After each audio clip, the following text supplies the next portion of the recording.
ولا مثال له ونشهد أن سيدنا وسندنا ونبينا وشفيعنا وهادينا ومرشدنا ومولانا محمدا عبده ورسوله أرسله بالحق بشيرا ونذيرا وصلى الله تعالى عليه وعلى آله وأصحابه وأزواجه وذرياته وأهل بيته وبارك وسلم تسليما كثيرا كثيرا. أما بعد فأعوذ بالله من الشيطان الرجيم. بسم الله الرحمن الرحيم. ولا تقولوا لمن يقتل في سبيل الله أموات بل أحياء ولكن لا تشعرون. وقال الله سبحانه وتعالى لقد كان لكم في رسول الله أسوة حسنة.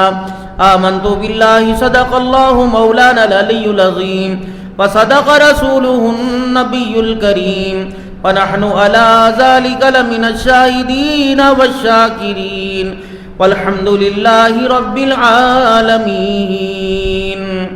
درود شریف. اللهم صل على محمد وعلى آل محمد كما صليت على إبراهيم وعلى آل إبراهيم إنك حميد مجيد.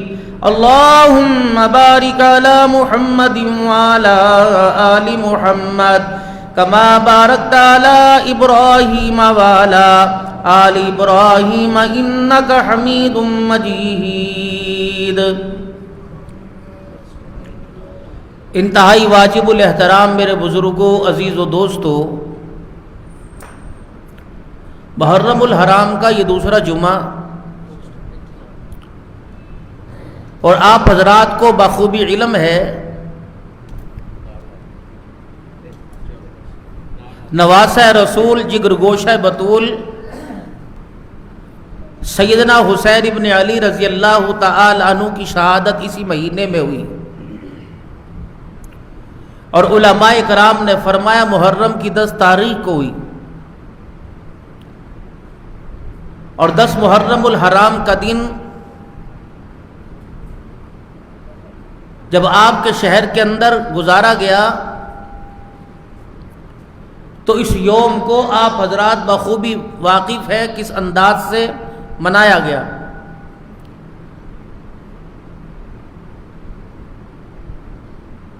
اور اس کو اتنی تاکید کے ساتھ ادب و احترام کے ساتھ منایا گیا کہ ہر آنکھ اشک بار تھی اور ہر دل مغموم تھا. امت کی ایک گروہ نے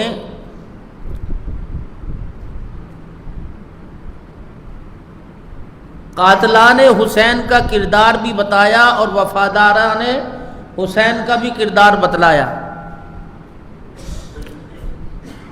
اور قاتلان حسین اور وفاداران حسین کا کردار بتلانے والے جتنے بھی آپ کو 10 محرم الحرام کے دن نظر آئے، اللہ کی قسم ان میں ایک بھی اس واقعے کا چشمدید گواہ نہیں ہے. اور ہم جس انداز سے بیان کر رہے ہیں ہمارے میں بھی اس واقعے کا کوئی چشمدید گواہ نہیں. چلو بندے سے پوچھا جاتا ہے کہ تو نے دیکھا، کہتا ہے نہیں میرے ابا نے دیکھا، یا میرے دادے نے دیکھا، میرے پردادے نے، یا میرے پڑوسی نے، میرے رشتہ دار نے دیکھا. تو ہماری تو 50 نسلوں تک کوئی بھی اس واقعے کا گواہ ہے ہی نہیں. اور صحابہ اکرام رضوان اللہ تعالی علیہم اجمعین کی اکثریت دنیا سے تشریف لا جا چکی تھی. آپ صلی اللہ علیہ وسلم کی دنیا سے تشریف لے جانے کے تقریباً 50-55 سال بعد کا یہ واقعہ ہے. جو بڑے بڑے صحابہ تھے، کوئی 2 سال کے بعد، کوئی 4 سال کے بعد، کوئی 10 سال کے بعد دنیا سے چلے گئے. صحابہ تھے، ان کی اولادیں تھیں.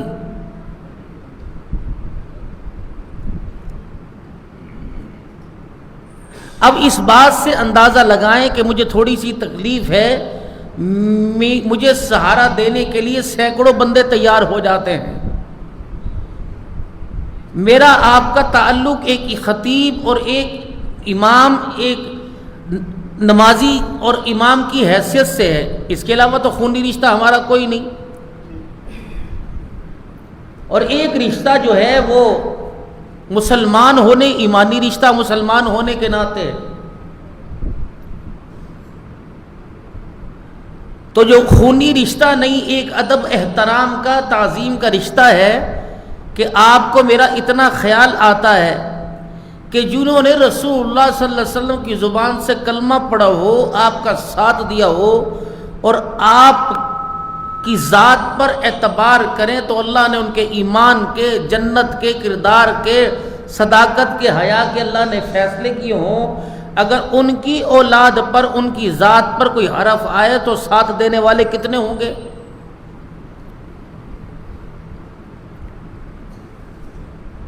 تو اس وقت امت کا وہی مخصوص طبقہ جو حضرت حسین رضی اللہ تعالی عنہ کی شہادت کو جس انداز سے مناتا ہے، وہ طبقہ اس شہادت کی آڑ میں، اس مظلومانہ شہادت کی آڑ میں ان صحابہ اکرام اور ان کی اولادوں کو مجرم قرار دیتا ہے. اور جتنے یہاں ذی شعور انسان بیٹھے ہو، جن کو اللہ رضی اللہ عنہ ورضوا عنہ کہے، بھلا وہ ایسا کام کر سکتے ہیں؟ ہو سکتا ہے؟ مسجد کے اندر کا ایک رشتہ ہو، دروازے سے نمازی داخل ہو، مسجد میں ایک صف میں نمازی بیٹھے ہوں اور وہ صف دراز سے ایک صف میں بیٹھتے ہوں،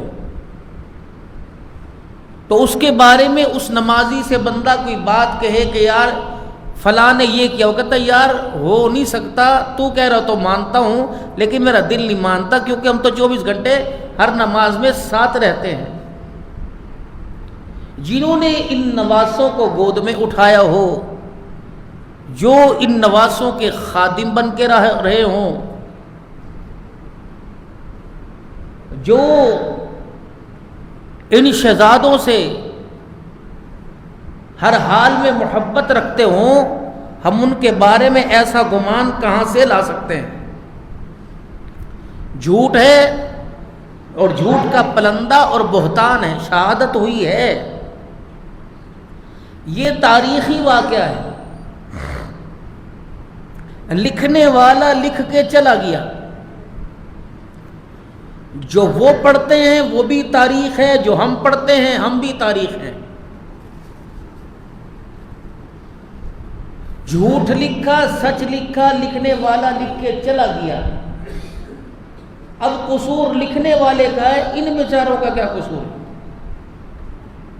لیکن عقل کے اعتبار سے، ہوش حواس اور تعلیم کے اعتبار سے کم از کم اتنا تو احساس ہونا چاہیے کہ جتنا بڑا ہم ان پر بہتان باندھ رہے ہیں، ہمیں یقین نہیں آتا کہ اتنا بڑا معاملہ ہوا ہو. شہادت ہوئی ہے. جس طرح شاید میں نے پچھلے جمعے میں آپ حضرات سے عرض کیا، حضور صلی اللہ علیہ وسلم اپنی زندگی مبارک میں سیدنا صدیق اکبر رضی اللہ تعالی عنہ کو اپنے مصلی پہ کھڑا کر گئے. اور یہ اس وقت کی بات ہے جب آپ علیل تھے، بیمار تھے، اور آپ نے اپنی گھر والی حضرت عائشہ سے فرمایا، جب آپ کو بتایا گیا کہ نماز کا وقت ہو گیا، صحابہ انتظار کر رہے ہیں، تو آپ نے فرمایا مروا ابا بکر فلیصلی بالناس، میرے ابو بکر سے کہو کہ مصلی پہ کھڑا ہو اور لوگوں کی نماز کی امامت کرائے۔ تو عائشہ عرض کرنے لگی یا رسول اللہ حکم جو ہے وہ اس کی تعظیم بھی ہے اور اس کی بجا آوری بھی ہوگی۔ میرا ابا رقیق القلب ہے، چھوٹے دل کا مالک ہے، وہ آپ کی موجودگی میں مصلی پہ نہیں کھڑا ہو سکتا۔ آپ حضرت عمر سے کہہ دیں، کسی اور سے کہہ دیں۔ آپ نے فرمایا عائشہ میں کوئی کام اللہ کی مرضی کے خلاف نہیں کرتا، یہ حکم میری مرضی کا نہیں، میرے اللہ کا حکم ہے، زبان میری بول رہی ہے۔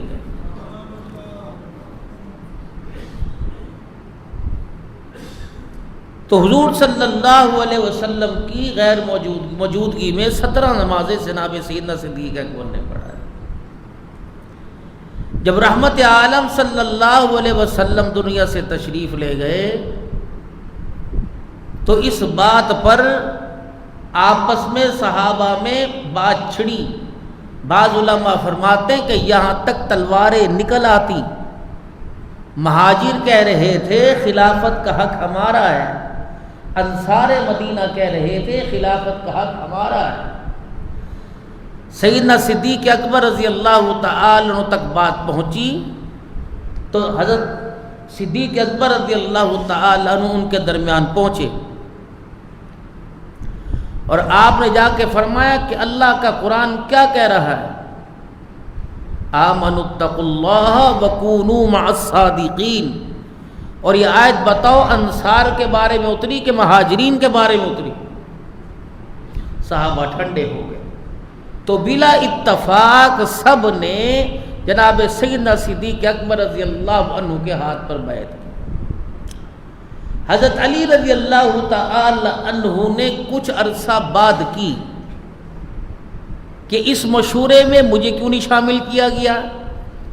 وہ آپ صلی اللہ علیہ وسلم کی تدفین کے اور سیدنا صدیق اکبر نے جلدی اس وجہ سے کی کہ امت میں لڑائی پیدا نہ ہو جائے۔ بعد میں صدیق اکبر رضی اللہ تعالی عنہ کی اقتداء میں علی نے زندگی گزاری۔ اگر 19-20 بھی ناراضگی ہوتی چلو اپنا حاکم تسلیم کر لیتے، اپنی بیوی سیدہ فاطمہ کا جنازہ تو نہ پڑھواتے۔ شیعہ کی تمام کتابوں میں موجود ہے، جب سیدہ فاطمہ الزہرا کا جنازہ تیار ہوا تو جناب سیدنا صدیق اکبر رضی اللہ عنہ کا ہاتھ پکڑا علی نے اور کہا مصلی پر آؤ۔ تو علی رضی اللہ عنہ کو جناب صدیق فرمانے لگے علی بیوی تیری ہے، کہا وہ تو ٹھیک ہے لیکن تو نے نہیں سنا، میں نے سنا ہے۔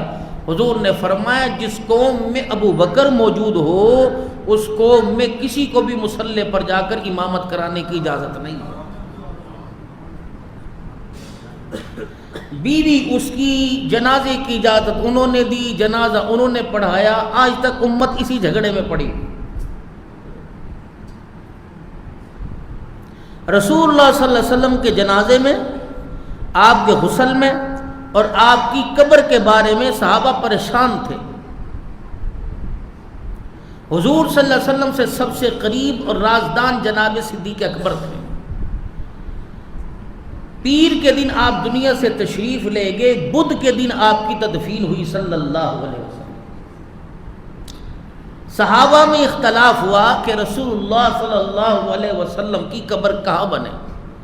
تو سیدنا صدیق اکبر رضی اللہ عنہ فرمانے لگے مجھے حضور صلی اللہ علیہ وسلم نے بتلایا تھا نبی جس جگہ دنیا سے رخصت ہو، جہاں اس کی چارپائی ہو وہیں اس کی قبر ہوتی ہے۔ تو جب آپ دنیا سے رخصت ہوئے تو سیدہ عائشہ کا حجرہ تھا تو آپ کی قبر مبارک وہیں بنی۔ پھر نبی علیہ السلام کے کفن کے بارے میں اختلاف، فرمائے کہ نبی جس کپڑے میں دنیا سے جائے اسی کپڑے میں کفن ہوتا ہے۔ نبی کا کپڑا تو پاک تھا،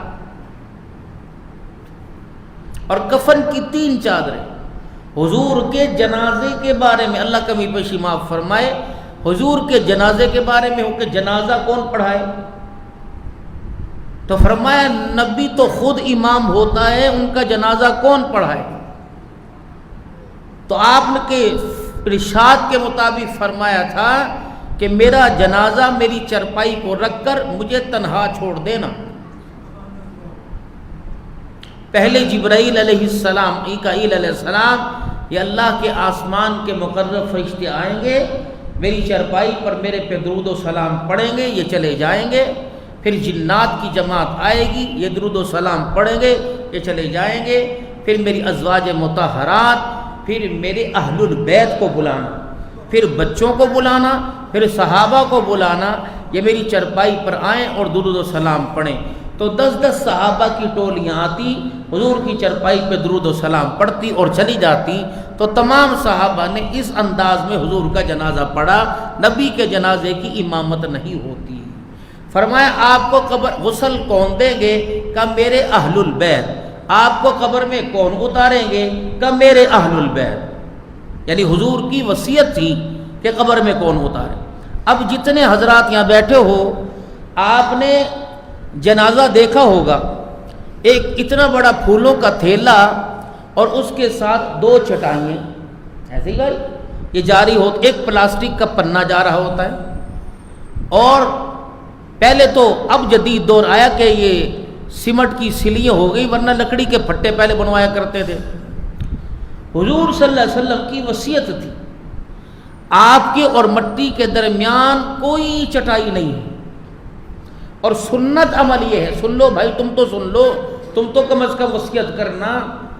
جب 4000 روپے کا جوڑا کاٹن کا اور پھر ململ اور بوس کی لٹھا تن سے اتار دیا گیا، تو پھر چٹائی کس چیز کی؟ منہا خلقناکم وفیہا نعیدکم، اسی مٹی سے نکالے اور اسی میں ڈال دیا گیا. ومنہا نخرجکم تارۃ اخری، اور اسی مٹی سے نکال کر قیامت کے دن کھڑا کر دیا جائے گا. سنت ہے کہ میت اور قبر کے درمیان کوئی چٹائی نہیں بچھانی چاہیے. بغلی قبر، اب تو سیدھا مردے کو لٹا دیتے ہیں نا. بغلی قبر سنت ہے. بغلی قبر کے اندر دائیں طرف ایک اور قبر، میت کو دائیں کروٹ سے لٹانا سنت ہے. سیدھا لٹانا نہیں، دائیں کروٹ سے لٹانا. یعنی بائیں طرف کی جو دیوار ہوگی اس دیوار کی ٹیک دے کے میت کو لٹانا. میت اور قبر کی مٹی کے درمیان کوئی پکی چیز نہیں رکھتے، جلی ہوئی چیز. تو پہلے لکڑی کے پھٹے رکھتے تھے. تو پہلے کیا اینٹیں نہیں تھی؟ لکڑی کے پھٹے رکھتے تھے. اب یہ سیمنٹ کی سلیٹیں ہو گئی. چلو وہ جلی ہوئی تو نہیں لیکن پکی ہوئی تو ہوتی ہے کہ نہیں.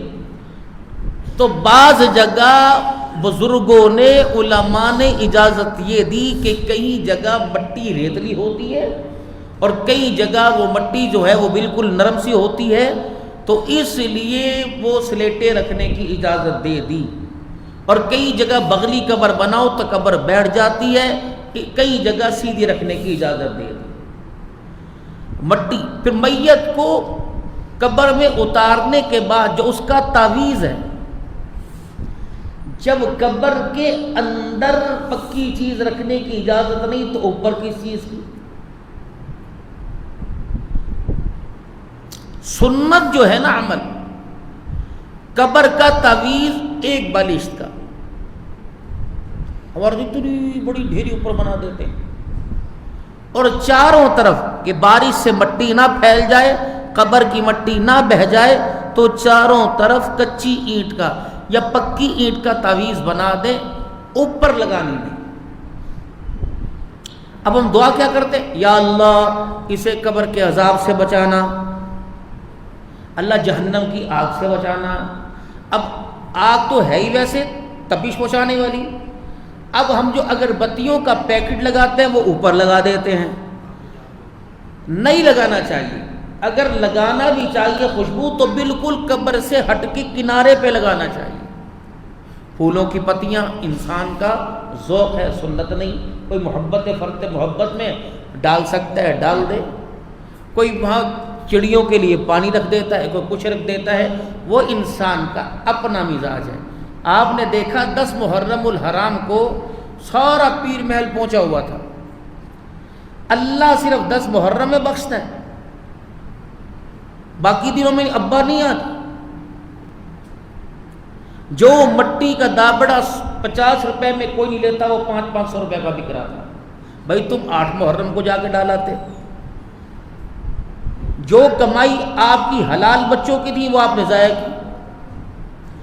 7 کو بھی ڈل سکتی تھی، 6 کو بھی ڈل سکتی تھی، یا کوئی ایسی حدیث دکھاؤ کہ 10 تاریخ کو مٹی ڈالیں گے تو ثواب ہوگا. اتنے اتنے پھول 100 روپے کے بکے. لوگوں نے اچھا وہ کمائی گئی کہاں؟ گوشت پک رہا ہے، مری سیر کرن چلے گئے، فلانا چلے گئے، ابا بھی وہیں رہا، ثواب بھی وہیں رہا، لوگوں کی موجیں ہو گئیں. او بھائیو، جب تم ہر چیز سے باہر نکلتے ہو، میں پھر عرض کر رہا ہوں، ہمارے پاس دین ہندوستان سے آیا. وہ راجا، وہ بڑے بڑے پوپ سردار لٹتا پھر 200 سال تک انگریز کی حکومت رہی بر صغیر میں. 1857 کی جنگ آزادی ہوئی. آپ کو پتہ ہے جنگ آزادی کیا ہوئی تھی؟ شاملی کا میدان تھا، اور اس کے اندر انگریز کو ناکو تلے لوہے کے چنے چبوانے والے کون تھے؟ یہ علماء کرام تھے.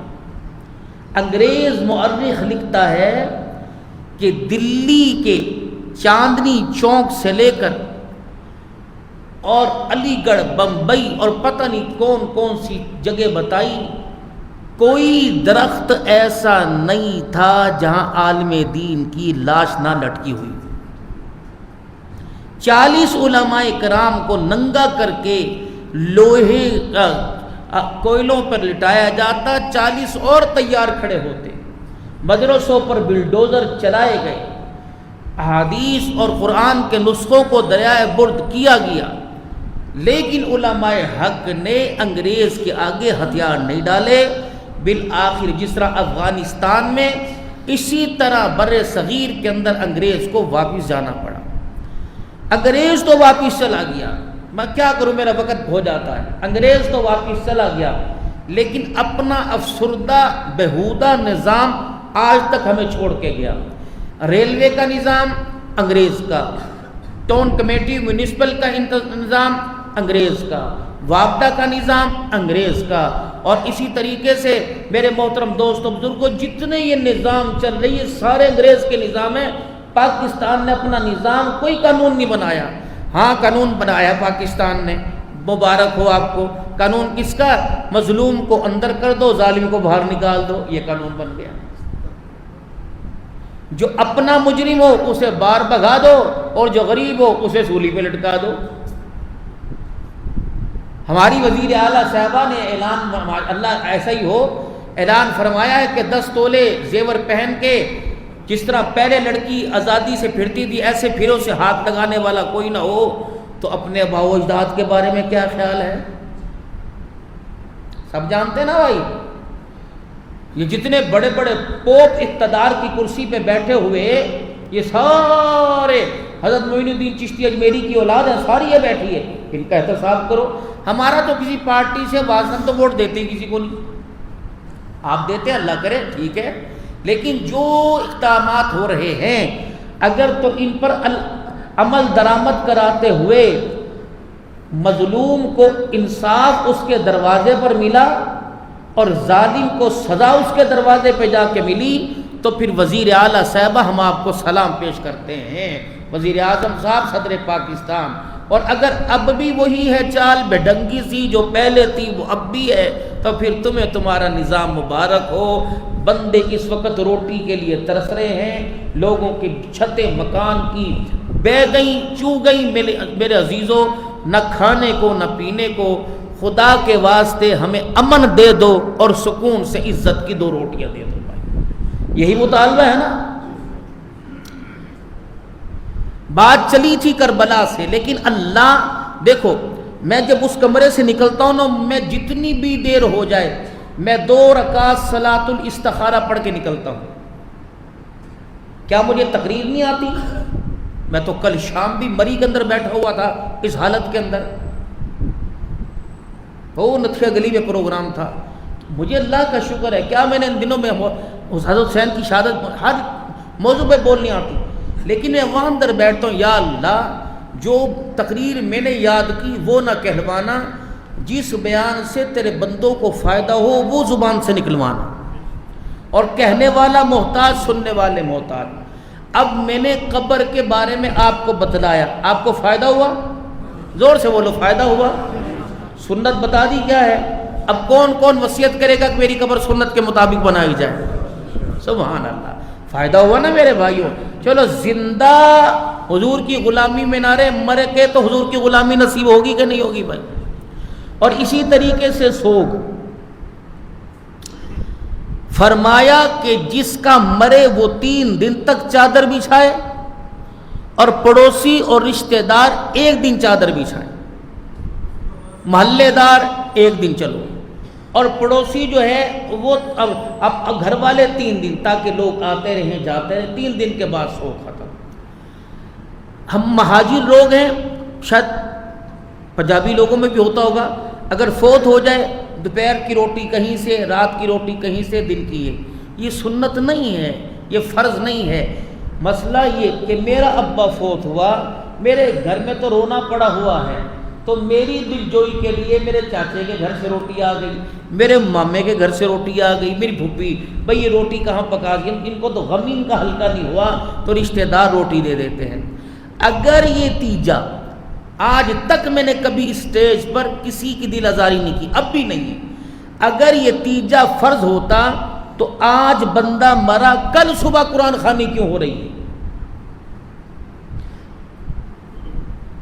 اب 10 بجے 12 بجے 1 بجے نماز جنازہ ہوئی اور وہی کریں مرحوم کے سال ثواب کے لیے کل خوانی تیجے کا ختم کل ہوگا، کیوں جھوٹ بولتے ہو؟ میت تو دفنا ہی نہیں، مرے ہوئے کو تو دوسرا دن تم تیجے کا ختم کیوں کر رہے ہو؟ وہ کہتے جی کون دی ہن تے کاروباری لوگ کی بھوکھ مر رہے ہیں، اب کیا کہیں، روٹی پانی چلائیے کہ تیجا کریے، ان نے کچھ کل وسائل ہے نہیں کہ 3 دن مہمان پے رہن درو تو اگلے دن ہی فارغ کر دو۔ تو اس کا مطلب ہے جو تسلسل کے ساتھ ترتیب سے سلسلہ وار چلی آئے میرے محترم وہ سنت ہوا کرتی ہے، اور جس کا آگے پیچھے پتہ کوئی نہ ہو اس کا سنت کے ساتھ تعلق نہیں ہوا کرتا۔ میں جاتا ہوں قرآن، میں نے کل بھی ملتان جانا ہے قرآن خوانی میں انکاری نہیں ہوں، میں قرآن خوانی میں کل بھی جاؤں گا، آج فندہ فوت ہوا کل جاؤں گا، لیکن میرے محترم دوستو بزرگوں ہمارے جانے سے ہمیں کوئی نقصان نہیں، پیسے بھی لوگ دیتے ہیں، کھانے بھی کھلاتے ہیں، عزت بھی کرتے ہیں، لیکن آپ وہ کام کرو جس کا منہ بھی ہو، جس کا پیر بھی ہو، جس کام کا جواب مسکرا کے اللہ کو دے، رو کے اللہ کو نہ دے میرے بھائی۔ اب ایک بات بابا جی، چھوٹی سی بات، ناراض نہ ہونا، آپ میں سے اللہ نہ کرے کوئی کسی کا فوت ہو جائے، تمہارے اندر تو تپڑ طاقت ہے، تم تو 10 دے کے پکوا لو، میرا کوئی فوت ہو جائے میرے میں تو ایک کی طاقت نہیں، لوکی کی کہنے کے چھولے دے چول نہیں پکا سکے، اور بھائی تیری مہربانی 20,000 دار دے رہے، ابے دا ختم دوانا ہے، یہ تو ابا مر کے سوکھی تو نہیں بطوروں کے اندر ڈال کے چلا گیا، ختم کراؤ جتنا، لیکن اپنی جیب سے کرواؤ، اپنی جیب سے۔ اگر آپ پسند فرمائے تو میں تمہیں کل خوانی کا پیارا سا طریقہ نہ بتلا دوں۔ امیر میں تو ہمت ہے، کر سکتا ہے، ریڑی والا، جوتے گاٹنے والا، مزدور، دیہڑی دار، اگر وہ فوت ہو جائے تو اس کے بچے جن کو یہ پتہ ہے کہ ابے نے شامی پیسے لیانے تے کر ہنڈی پکنی، تو اس کی کل خوانی کیسے ہو؟ تمام رشتہ دار، تمام محلے دار اکٹھے ہوں، برادری اکٹھی ہو، جس کی جتنی طاقت ہو وہ پیسے اکٹھے کرے، 150، تو مرنے والے کی بیوہ کو 50-60 ہزار روپیہ دے کے آئیں، بہنا پریشان نہ ہوئی، تیرا بندہ تے مر گیا سی، تیرے برا موجود ہیں انشاءاللہ، 1 مہینہ تیرے نیانے پیٹ بھر کے روٹی کھائیں گے، ہماری دعاؤں میں وہ اثر نہیں ہوگا جتنا یتیموں کی مسکراہٹ کے اندر اثر ہوگا، لیکن ہم نے یہ کرنا نہیں۔ بہرحال ہمیں سے کوئی نہیں، ہم نے تو آپ کو بتانا تھا، باقی انشاءاللہ تعالی ہمارا یہ جامعہ عثمانیہ حاضر ہے، جب آپ کسی کے سال ثواب کے لیے قرآن خوانی کروانا چاہیں بچے حاضر ہیں، اور جب آپ کھانا پہنچانا چاہیں تو کھانے کے لیے بچے حاضر ہیں، لیکن جو میں نے عقل والی بات بتائی اللہ اس پہ ہمیں عمل کی توفیق عطا فرمائے۔ تو کوئی غلط بات کی نہیں کی میرے بھائی، کسی کی دل آزاری، کسی کا دکھڑا، میرا مزاج ہی ایسا نہیں، لیکن ہم کیا کریں، حالات ان چیزوں پہ مجبور۔ اب میرے عزیزو ایک نعرہ آپ نے سنا لوگ، اور آپ لوگ بڑی پھر بدتمیزی ہو جائے گی. آپ برابر کے مجرم ہیں وہ لوگ جو 10 محرم الحرام کو باہر نکل کر زنجیر زنی ماتم. پھر میرا کوئی یہ نہ سمجھنا جو کر رہا ہے اتنے سینہ پیٹنے والے نہیں ہوتے جتنا دیکھنے والے ہوتے. اللہ کی قسم تم دیکھنا چھوڑ دو 2 سال کے بعد تمہیں کوئی نظر ہی نہیں آئے. اور آپ کو پتہ ہے یہ زنجیر چل رہی تھی اور یہ ماتم ہو رہا تھا, اور کیا کرتے یزید تیری جد لعنت, یزید تیری جد لعنت, یزید تیری جد لعنت, معاذ اللہ معاذ اللہ. جد آپ پنجابی لوگ ہو, جد کس کو کہتے ہیں جی؟ کس کو کہتے ہیں جی؟ خاندان کو. یزید کا خاندان کون ہے؟ ابا ابو سفیان, دادا ابو سفیان, ابا معاویہ, پھپھی ام حبیبہ نبی کی بیوی.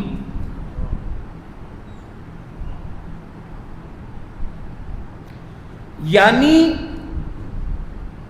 جتنی خدائے پاک کی قسم 10 محرم الحرام کو ام حبیبہ پر, ابو سفیان پر, امیر معاویہ پر, خاندان بنو امیہ, عثمان ذو النورین رضی اللہ عنہ, دورہ داماد, جتنی امت کی ستم ظریفی, کتنی لعنت کی خدائے پاک کی قسم.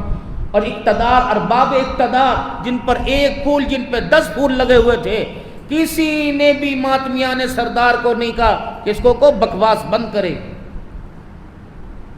ہم قرآن سنائیں اور اس کے لیے اجازت نامہ لینا پڑے, جو صحابہ پر لعنت کروائیں ان کو تم سیکورٹی فراہم کرو. یہ 2 نمبری ملک پاکستان کے اندر نہیں چلے گی.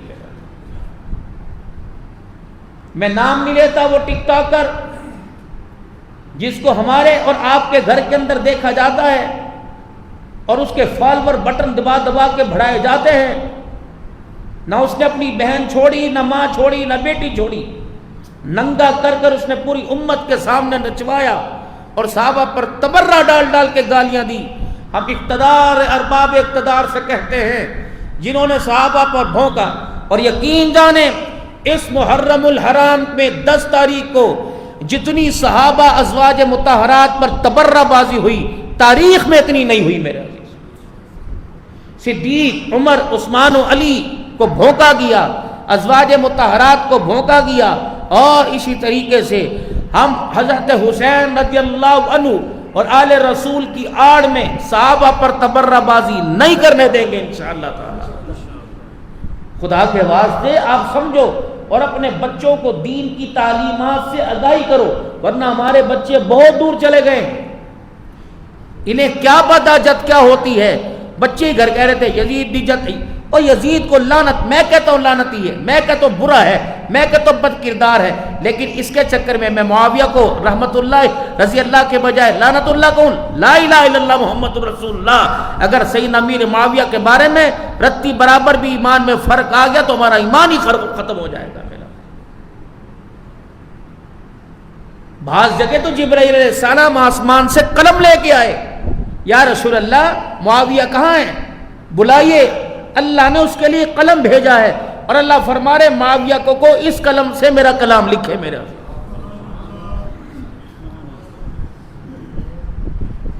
امام الانبیاء محبوب کبریا مدنی کریم صلی اللہ تعالی علیہ وسلم حجر مبارک میں تشریف لے گئے. ام حبیبہ رضی اللہ تعالی عنہ نے اپنے بھائی کو آگے بٹھایا ہوا ہے اور سر کے بالوں میں اپنی انگلیاں پھیر رہی ہے. رحمت والے نبی صلی اللہ علیہ وسلم کی نظر پڑی, آپ نے فرمایا ام حبیبہ کیا کر رہی ہے, کہ اپنے بھائی سے پیار کر رہی ہوں. آپ نے فرمایا ام حبیبہ اگر تجھے تیرے بھائی سے پیار ہے تو میں آمنہ کے لال کو بھی تیرے بھائی سے پیار ہے. اللہم اجعل معاویہ ہادیا مہدیا. رب اکبر کی قسم ہے میرے محترم دوستوں بزرگوں, ایک مرتبہ تو یہ ہوا حضور صلی اللہ علیہ وسلم تشریف فرمائے, سواری پر سوار ہو کے جا رہے ہیں. حضرت امیر معاویہ رضی اللہ تعالی عنہ آپ کے ساتھ سواری پہ پیچھے بیٹھے ہوئے ہیں. آپ نے فرمایا معاویہ اس وقت تیرا کون سے جسم کا حصہ میرے جسم کے ساتھ لگا ہوا؟ عرض کرنے لگے یا رسول اللہ میرا سینہ آپ کے کمر کے ساتھ لگا ہوا. آپ نے فرمایا اے اللہ معاویہ کے سینے کو علم و عمل سے بھر دے. حضرت امیر المومنین جناب سیدنا صدیق اکبر رضی اللہ تعالیٰ عنہ کا دور آیا. محترم دوستو بزرگو، اسلام 11 لاکھ مربع میل تک پھیلا. حضرت عمر رضی اللہ تعالیٰ عنہ کا دور آیا، اسلام 22 لاکھ مربع میل تک پھیلا. حضرت عثمان غنی رضی اللہ تعالیٰ عنہ کے دور میں فتنوں نے جنم لینا شروع کر دیا. حضرت علی رضی اللہ تعالیٰ عنہ کا دور بڑا مظلومانہ تھا، لیکن جب امیر معاویہ رضی اللہ تعالیٰ عنہ حضرت حسن رضی اللہ تعالیٰ عنہ کی اجازت کے بعد خلافت کے منصب پر آئے، اللہ اکبر، آپ امیر معاویہ رضی اللہ تعالیٰ عنہ کے دور میں 64 لاکھ مربع میل تک اسلام پھیلا ہے. آدھی دنیا سے زیادہ کا حکمران تھا امیر معاویہ رضی اللہ عنہ. اور ان کا آپس میں پیار کتنا تھا. ملک شام سے ایک آدمی مدینہ طیبہ آنے لگا. آپ نے فرمایا او سائل میرا پیغام لے جا، میری بھی مدینہ شریف میں سوغات لے جا. کہنے لگا جی آپ کی کیا سوغات لے کے جاؤں؟ کہنے لگے جب مدینہ طیبہ جانا، صفہ کے چبوترے کے آگے ایک مرد قلندر رات کو تہجد کے وقت بیٹھا ہوگا. نشانی اس کی یہ ہوگی، اس کی زلف مبارک بار لمبے ہوں گے اور ایک چادر اس کے گھٹنوں کے آگے پڑی ہوگی، اور اس کے کان میں جا کے کہہ دینا تیرا غلام، کملی والے کا غلام تجھے سلام کہہ رہا ہے، اور کہہ رہے کہ ہاتھ اٹھا کے میرے حق میں دعا کر دے. اس نے یوں کر کے امیر معاویہ کا چہرہ دیکھا. کہنے لگے او مسلمانوں کے امیر المومنین، تجھے بھی کسی سے دعا کروانے کی ضرورت پڑی؟ فرمایا ہاں کچھ سے دعا کروانے کے لیے مجھے بھیج رہا ہے. کہ تجھے نہیں پتا جس سے میں اپنے لیے ہاتھ اٹھوانے کے لیے دعا کروانے کے لیے بھیج رہا ہوں وہ آمنہ کے لال کا نواسا حضرت حسین رضی اللہ تعالی عنہ ہے. لوگ کہتے ہیں صحابہ نے ظلم کیا. غالباً حضرت حسن حسین رضی اللہ تعالیٰ نے ایک جنازے سے واپس آئے. حضرت ابو ہریرہ رضی اللہ تعالیٰ عنہ میرے عزیزوں 5376 حدیثوں کا زبانی حافظ ہے. اللہ اکبر، بوڑھے ہو چکے، اللہ غنی. حضرت حسن حسین رضی اللہ تعالیٰ عنہ بیٹھے ہوئے ہیں، آپ کے جوتوں مبارک پر گرد مٹی ڈس لگی ہوئی ہے. حضرت ابو ہریرہ رضی اللہ تعالیٰ عنہ قریب آئے، اپنے کندھے سے چادر اتار کر شہزادوں کے جوتا صاف کرنا شروع کر دیا. حضرت امام حسن نے اپنا جوتا پرے کر لیا اور کہا چچا کیا کر رہے ہو؟ آپ تو میرے نبی کے صحابی ہو، اور عمر رسیدہ و چٹے بال تیری داڑھی میں آ گئے. فرمایا بیٹے مجھے جوتے صاف کرنے دے، تجھے نہیں پتا میں نے تیرے نانے سے ہی کہتے ہوئے سنا تھا یا اللہ یہ میرے شہزادے ہیں، میں ان سے پیار کرتا ہوں، تو بھی ان سے پیار کر. اللہ جو ان سے پیار کرے اللہ تو اس سے بھی پیار کرنے لگ جا. یہ مقام تھا. حضور صلی اللہ تعالی علیہ وسلم جب دنیا سے تشریف لے گئے، حضرت حسین کی عمر 5.5 سال تھی، حضرت حسن کی عمر میرے عزیزوں 6.5 سال تھی. میرے محترم دوستو بزرگوں، حضرت حسین رضی اللہ تعالی عنہ رحمت عالم صلی اللہ تعالی علیہ وسلم کے وصال کے بعد 52 سال زندہ رہا. بتاؤ سیدنا ابو بکر رضی اللہ تعالیٰ عنہ کے دور میں کون سا ظلم ہوا؟ حضرت عمر عثمان علی رضی اللہ تعالیٰ عنہ کے دور میں کون سا ظلم ہوا؟ حضرت امیر معاویہ رضی اللہ تعالیٰ عنہ کے دور میں کون سا ظلم ہوا؟ امام ابو بکر تھا، نمازی حسین تھا، پیچھے نماز پڑھنے والا حسن حسین تھے. امام عمر فاروق رضی اللہ تعالیٰ عنہ تھے، پیچھے نماز میرا عزیز حسن حسین پڑھا کرتے تھے. امام عثمان غنی علی رضی اللہ تعالیٰ عنہ تھے، پیچھے حضرت حسن حسین رضی اللہ تعالیٰ عنہ نماز پڑھا کرتے تھے. اللہ کی عزت کی قسم ان صحابہ میں اختلاف نہیں تھا، بلکہ جتنا تجھے پیار اپنے ماں باپ سے، اس سے زیادہ پیار ان آپس میں صحابہ کو آل رسول سے تھا، اور آل رسول کو اتنا ہی پیار اصحاب رسول صلی اللہ علیہ وسلم سے تھا. محبت تھی ان کے اندر. کربلا کا جب واقعہ ہوا تو 3 نبی کے صحابہ کی اولادیں زندہ تھی. حضرت عمر رضی اللہ تعالی عنہ کا بیٹا عبداللہ بن عمر زندہ تھا. جاؤ ان سے جا کے پوچھو. حضرت عمر صلی اللہ علیہ وسلم کی سالی کا بیٹا اور عشرہ مبشرہ صحابی حضرت زبیر کا بیٹا حضرت عبداللہ بن زبیر رضی اللہ تعالیٰ عنہ زندہ تھا. انہوں نے حضرت حسین کو کہا تھا حسین نہ جانا، ہماری مان اللہ کے واسطے نہ جانا. تیرے باپ بیبے علی سے انہوں نے وفائی نہیں کی، تیرے باپ بے کو انہوں نے قتل کر دیا، حسین تجھے بھی نہ چھوڑیں گے. آپ نے 18,000 خط دکھائے. آپ نے فرمایا لوگو یہ 18,000 خط ہے، کیا پتہ انہوں نے یہ خط سچائی پہ لکھے ہو. اللہ اکبر، اگر ان میں سے ایک بھی سچا نکلا قیامت کے دن میرا نانا مجھے کہے گا تو نے ان پہ اعتبار کیوں نہ کیا تھا. رب اکبر کی قسم ایسے اعتبار کے چکر میں حسین کا پورا کنبہ اجڑ گیا ہے. اور رسول اللہ کی پیشن گوئی تھی. بالآخر میرے عزیزو کربلا کا وہ دن آ گیا، 9 محرم الحرام کی رات آ گئی، جس دن میرے عزیزو نواسا کربلا کے میدان میں تھا۔ 9 ذی الحج کو آپ کا خطبہ، 10 ذی الحج کو آپ کا خطبہ، تیسرا خطبہ آپ نے کربلا کے میدان میں دیا۔ پہلے آپ نے میرے عزیزو کوفے کی فوجوں میں آپ نے 22,000 کے لشکر کے اندر، میں 10 محرم الحرام کو پہلا بیان میرا گڑھ موڑ میں، دوسرا گڑھ مہاراجہ، تیسرا شیخ پورہ، چوتھا پتہ نہیں کون سی جگہ تھا جلال پور کے اندر۔ جب میرا دوسرا بیان تھا، پہلا میں کر کے آیا، دوسرے مولوی صاحب کر رہے تھے، انہوں نے کہا کوفے کی فوجیں 12,000 تھی۔ میں نے کہا حضرت صاحب پہلے اس پر اتفاق کرو، میں پچھلے پروگرام میں 22,000 کہہ کے آئے، آپ 12,000 کہہ رہے، ابھی تک یہ اتفاق نہیں ہوا کہ فوجیں کتنی تھی۔ میں نے پھر کہا نا تاریخی واقعہ ہے، ہوا ضرور ہے، حضور کے دور میں قریب قریب ہوا، لیکن نبی اور خلفائے راشدین کے دور کے بعد ہوا ہے میرے نبی۔ اکثر تعداد صحابہ کی دنیا سے چلی گئی تھی، حضرت حسن فوت ہو چکے تھے، حضرت علی شہید ہو چکے تھے، حضرت فاطمہ الزہرا دنیا سے رخصت ہو چکی تھی، یہ سارے کے سارے دنیا سے چلے گئے تھے۔ اللہ کی قسم دنیا کہتی ہے پردے اجڑ گئے، زینب کا گریبان چاک کر دیا گیا، فضہ کا ام رباب کا، شعبانوں کا، سکینہ کا گریبان چاک کر دیا گیا۔ یہ کنجرو حرامزادو، یہ بیٹیاں کس کی ہیں؟ تمہیں شرم کیوں نہیں آتی؟ یہ اس ماں کی بیٹیاں ہیں۔ قیامت کے دن پل صراط سے میرے عزیزو ہر کوئی گزرے گا، نبیوں کا گزر ہوگا، ولیوں کا گزر ہوگا، غوث کتب ابدالوں کا گزر ہوگا میرے عزیزو۔ اللہ کے سامنے سے سیدہ خدیجہ بھی گزرے گی، حضرت عائشہ ام حبیبہ بھی گزرے گی۔ شاہ عبد الحق محدث دہلوی رحمۃ اللہ تعالی علیہ نے کسی عورت کے بارے میں نہیں لکھا، فرمایا حدیث پاک میں آیا جب خاتون جنت سیدہ فاطمہ الزہرا رضی اللہ تعالی عنہ پل صراط سے گزرے گی، اللہ فرمائیں گے یا معاشر الانبیاء والاولیاء، او میرے نبیوں، او میرے نبیوں، او نبی کے صحابہ، اور جتنے دو اولیاء اللہ دنیا میں تشریف لائے، سارے کے سارے اپنی نگاہوں کو نیچا کر لو، بند کر لو، کیونکہ پل صراط سے محمد کی بیٹی فاطمہ گزرنے والی ہے۔ نبی کی نگاہ ناپاک ہے کہ پاک ہے؟ بولو۔ جب نبی کی نگاہ بھی ماں کی چادر پہ نہیں پڑتی تو خدا بیٹیوں کو ننگا کیسے کرائے گا؟ جتنے سنی، جتنے اہل حدیث، جتنے دیوبندیاں بیٹھے ہیں، ہم سب کا ایمان ہے اللہ کی قسم، میری ماں کا سر ننگا، بہن کا سر ننگا ہو تو میرے عزیزوں مکھی کو بھی اثر نہیں پڑتا۔ اگر نبی کی بیٹی زینب کا سر ننگا کربلا میں ہو جاتا تو اللہ کی قسم آسمان زمین پہ گر جاتا۔ میں تو کہتا ہوں یہ وہ پاک ہستیاں، وہ عزت والی ہستیاں جن کا نام بغیر وضو کے لیں، کیا پتہ اللہ ناراض ہو جاتا ہے۔ پاک لوگ تھے۔ کسی کی تعریف کو شاعر اپنے اشعار میں سموئے گا، کسی کو کتابوں میں لکھا جائے گا، کسی کو افسانوں میں لکھا جائے گا۔ واہ آل رسول تمہارے کیا کہنے، اللہ کا قرآن کہتا ہے انما یرید اللہ لیذہب عنکم الرجس اہل البیت ویطہرکم تطہیرا۔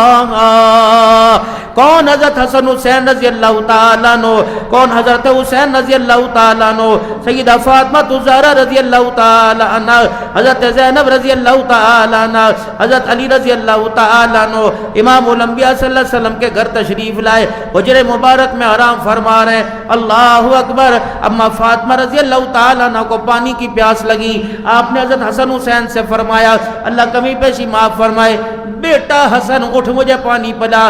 حضرت حسن اٹھ کے پانی پلانے لگے، امام الانبیاء نے فرمایا فاطمہ حسن کو نہ اٹھا، چل کے آئے گا پانی پلائے گا، ننھے سے قدمے سے تکلیف ہوگی، فاطمہ انہیں لیٹا رہنے دے، تجھے پانی میں پلا دیتا ہوں۔ پھر رحمت والے نبی نے فرمایا اللہ یہ جو میرے سامنے لیٹے ہیں اور وہ جو چادر لے کے لیٹا ہوا ہے، اے اللہ میں ان سے راضی ہو گیا، تو بھی ان سے راضی ہو جا۔ اللہ اکبر۔ مطلب یہ بتایا یا اللہ زمین پہ مصطفیٰ راضی ہو گیا، عرش پہ خدا راضی ہو گیا۔ یہ مقام نہیں بتلاتے ان کا۔ اللہ تمہیں مجھے عمرے پہ لے جائے، کہہ دو ذرا آمین۔ اللہ آپ کو مجھے حج پہ لے جائے، کہہ دینا آمین۔ جب زیارات کراتے ہیں، زیارات کراتے کراتے باغ سلیمان فارسی کی طرف لے کے جاتے ہیں، اکثر میرے عزیزوں جانے والوں نے دیکھا ہوگا، سلیمان فارسی کے باغ کی طرف جب لے کے جاتے ہیں، اس ڈرائیور سے کہنا مجھے مدرسہ دار الفرقان کے پاس سے لے کے جا۔ کون سا مدرسہ؟ دار الفرقان کے پاس سے لے کے جا۔ مسجدوں کے اندر تو آپ نے محراب دیکھے، آپ نے مدرسے میں کوئی نماز کا محراب تو نہیں دیکھا ہوگا۔ جب مدرسہ دار الفرقان بہت بڑا لکھا ہوا ہے، جامعہ دار الفرقان، اس کے پاس سے آپ گزریں گے، اتنا بڑا محراب نما قبہ سا باہر نظر آئے گا۔ ہم نے بھی جب یوں کر کے دیکھا، گاڑی والے نے گاڑی روکی، بڑے اللہ والے تھے، فرمان لگے مولانا یہ محراب ہے، مدرسے میں تو قرآن پڑھا جاتا ہے، نمازیں نہیں پڑھائی جاتی، یہ محراب ہے۔ میں نے کہا جی، کہ جب نبی مدینہ شریف میں آئے، کچھ یہودیوں نے، کچھ منافقین نے سازش کی اور کہا کہ نبی علیہ السلام سے عرض کی کہ اپنی بیٹی کو بھیجیے تاکہ ہماری عورتوں کا کہ دین سکھائے، اللہ کا قرآن پڑھائے۔ سیدہ فاطمہ تو زہرا پیمانزدہ لباس کے اندر بیٹھی ہوئی تھی۔ مطلب یہ تھا کہ بڑے بڑے امیروں کی مجلس کے اندر، امیروں کی بیٹیوں کی مجلس میں جب فاطمہ ٹاکیوں والا لباس پہن کے آئے گی، ہم اس کا مذاق اڑائیں گے۔ سیدہ فاطمہ تو زہرا کو رسول اللہ صلی اللہ علیہ وسلم نے بھیج دیا۔ اتنے میں جبرائیل علیہ السلام جنت سے جنت کا لباس لے کے آ گئے اور فرمایا کملی والے اپنی بیٹی کو روک دے، یہ جوڑا پیمد والا اتروا کے یہ پہنا دے، اللہ نہیں چاہتا تیری بیٹی کی طرف کو یوں کر کے انگلی اٹھائے۔ تو وہ دار الفرقان کا جو محراب ہے، اس جگہ پردے میں آ کر اماں فاطمہ تو زہرا نے اپنا جوڑا تبدیل کیا تھا۔ رب اکبر کی قسم ہے، جو نبی کی موجودگی میں، نبی کے دور میں اللہ نبی کی اولاد پہ انگلی اٹھائے برداشت نہیں کر سکتا، وہ بعد میں نبی کی بیٹیوں کی چادریں اتروائے خدا کیسے برداشت کر سکتا؟ میرے پاس تو وقت کی قید ہوتی ہے، ورنہ میں تمہیں کربلا 4-5 گھنٹے کی سناؤں اور میں تمہیں بتاؤں کربلا میں کیا ہوا تھا، کیا نہیں ہوا تھا، کربلا کے اندر حقیقت کیا تھی کربلا کی۔ نہ حضرت حسین رضی اللہ تعالیٰ عنہ کا کوئی صدارت کا، کوئی کرسی کا کوئی ایسا چکر نہیں تھا، بلکہ جب آپ نے پہلا خطبہ میرے عزیزو عبید اللہ بن زیاد کی قیادت میں، شمر کی قیادت میں 22,000 کے لشکر کی فوجوں کو دیا، پہلا خطبہ دیا، او لوگوں میں لڑنے نہیں آیا، نہ میں نے آج تک نہ حق کسی پہ تلوار اٹھائی، اور میں آل رسول ہوں۔ او لوگوں جو کوئی لڑنے کے لیے آتا ہے اپنی عورتوں کو کوئی ساتھ لے کے آتا ہے، آج تو کوئی ایسا میدان دکھاؤ، کوئی لڑنے کے لیے آئے اپنے چھوٹے بچوں کو ساتھ لے کے آئے، دودھ پیتے بچوں کو ساتھ لے کے آئے۔ او لوگوں یہ 18,000 خطوط ہیں، یہ 6 یا 2 خطوں کی بوریاں یہ تم نے بھیجی تھی، ہم نے تو نہیں بھیجی تھی، تم نے بلایا مجھے تو بلکہ صحابہ کی اولادیں روکتی رہی، میں نے ان کی نہ مانی کہ تم سچ بول رہے ہو، تم نے میرے سے بے وفائی کی۔ اوے لوگوں 3 باتیں میری منظور کر لو۔ عبید اللہ بن زیاد کوفے کے گورنر سے کہا 3 باتیں میری مان لے، پہلی بات یا مجھے واپس جانے دے، دوسری بات یہ مجھے سرحدوں کی طرف چھوڑ دو، میں پہاڑوں میں سرحدوں میں اللہ کا قرآن سناتا رہوں گا، تیسرا مجھے یزید کے دربار میں لے جاؤ اور یزید سے دا کے میری بات کرا دو۔ اللہ اکبر۔ عبید اللہ بن زیاد کہنے لگا نہ آپ کو سرحدوں پہ بھیجیں گے، نہ آپ کو مکے بھیجیں گے، نہ آپ کو یزید سے ملنے دیں گے، پہلے میرے ہاتھ پر یزید کی طرف سے بیعت کر۔ آپ نے فرمایا نہیں نہیں، یہ ہاتھ نانا کے ہاتھ میں آیا ہے، یزید کے ہاتھ میں نہیں آئے گا۔ رب اکبر کی قسم، رگیں دیکھ لے علی کا خون دوڑ رہا ہے، اور زبان دیکھ لے محمد کے لعاب کی آج بھی خوشبو آ رہی ہے۔ رب اکبر کی قسم، جسے حوض کوثر کی سرداری کا وعدہ مل جائے، جسے جنت کے جوانوں کی سرداری کا وعدہ مل جائے، وہ 4 بندوں کی حکومت کیا کرے گا؟ یہ تیرا فیصلہ کہ بیعت کر، نہ واپس جانے دے گا، نہ مجھے پہاڑوں پہ جانے دے گا، اور نہ مجھے یزید سے ملنے دے گا۔ پھر میرا فیصلہ بھی سن لے، میں بچڑا بطول کا، نور نظر علی کا، گود میں کھیلنے والا محمد مصطفیٰ کا، ابو بکر نے جسے اللہ اکبر گود میں کھلایا ہو، میری اللہ کی عزت کی قسم، میرے اللہ کی عزت کی قسم، یہ ہاتھ کٹ تو سکتا ہے، باطل کے ہاتھ میں نہیں آ سکتا۔ او لوگوں لڑو، تم یہ نہ دیکھو میرے ساتھ بچے ہیں، لیکن بچے ضرور ہیں، میرے ساتھ اللہ کی مدد ہے۔ جب تک خون رگوں میں دوڑتا رہے گا، حسین مقابلہ کرتا رہے گا، دنیا والوں کو بتلا جاؤں گا، اللہ کی عزت کی قسم یہ سر کٹ تو سکتا ہے، باطل کے آگے جھک نہیں سکتا۔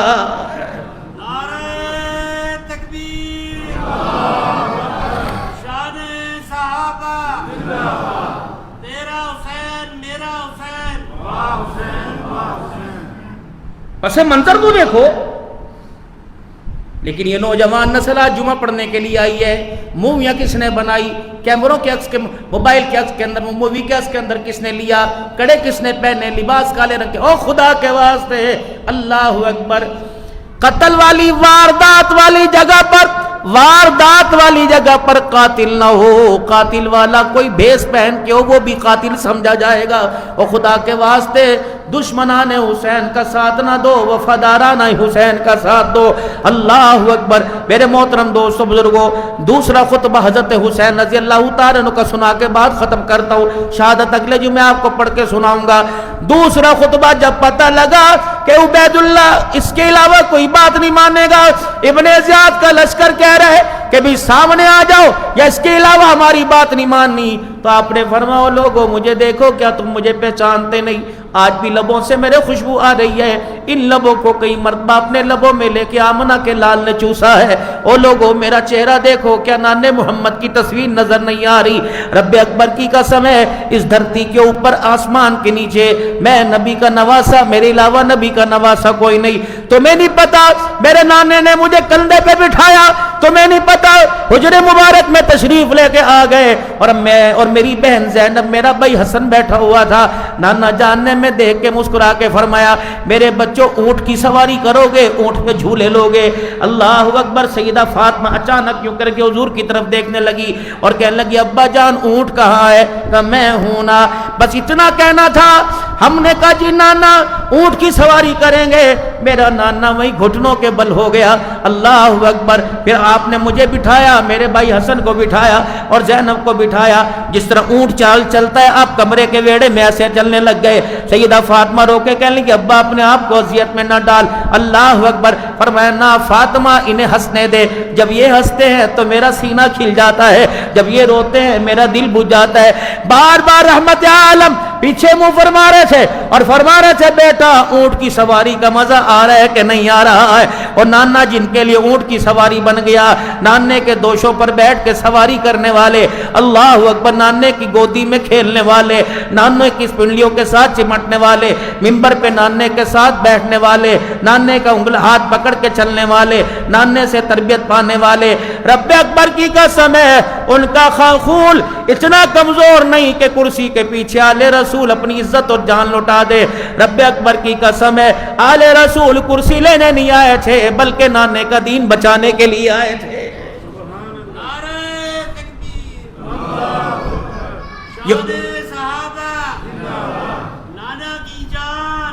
حسین ابن علی رضی اللہ تعالی۔ میرے محترم دوستو بزرگوں، کربلا کا واقعہ ہوا ہے نہ کسی بی بی کے، ٹھیک ہے یزید کے دربار میں گئے، یزید ہے ٹھیک ہے واقعہ ہو رہا ہوا، مسجد نبوی کی تعظیم کو پامال کیا گیا۔